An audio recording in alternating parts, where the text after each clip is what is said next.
bracing system. The strap created a lockdown support system for the foot. That same ankle strap would also be reinterpreted by those wearing the Air Force One for fashion purposes. The off-court style would also re-enter the professional basketball world through the likes of NBA star Rasheed Wallace, who continued playing in the Air Force Ones way into the late 2000s. The hip-hop scene and New York City's love affair with the shoe would further solidify the Air Force One as a streetwear essential. A huge number of colour variations have been made available since its original release, not to mention a large number of high-profile collaborations and limited edition versions, enabling the Air Force One to retain its special character and appeal over 3 decades, probably 4 now. Among other hybrids, the Air Force One was reinvented as the Lunar Force in 2012 and was updated again in 2014, ensuring that this classic continues to be a product of innovation. There we go, the Air Force One. This is a mid-top.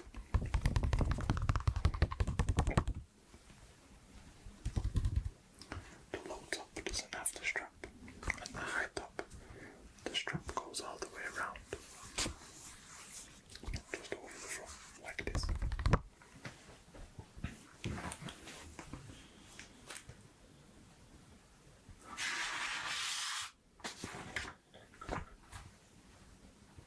Also, staying in 1982.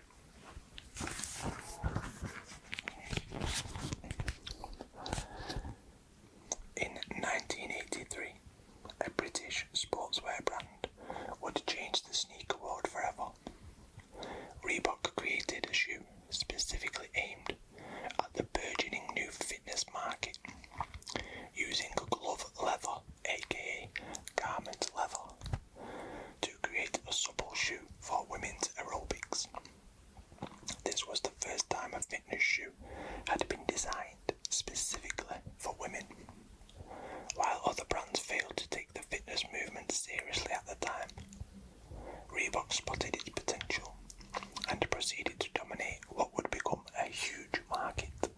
The Freestyle High was the high-top version of Reebok's Freestyle, also launched in 1982, and was originally called the Reebok High-Top Freestyle, although many people called the shoe simply the 54.11 after the price of the sneaker in US dollars.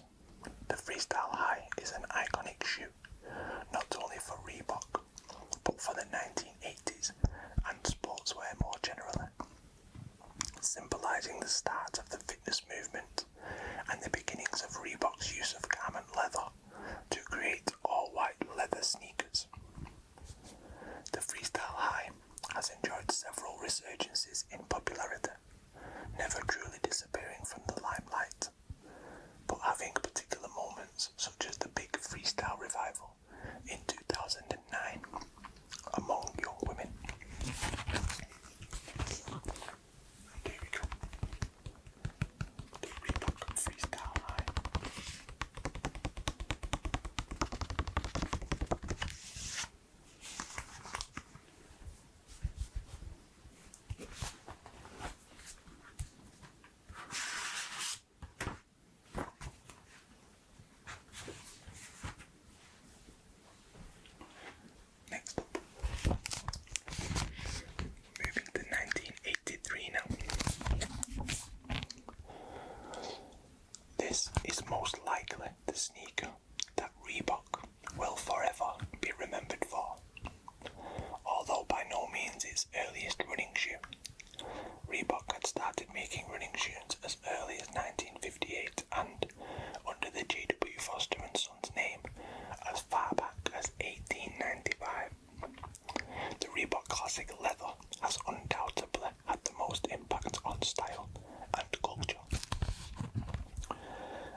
shoe, designed and birthed by Reebok Classic Leather.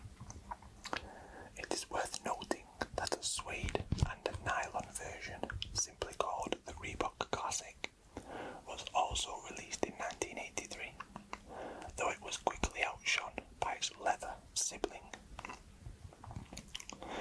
The Classic Leather was always destined to become a style icon, having originally been designed with style-conscious men and women in mind, and targeting itself at the fitness-obsessed generation of the 1980s.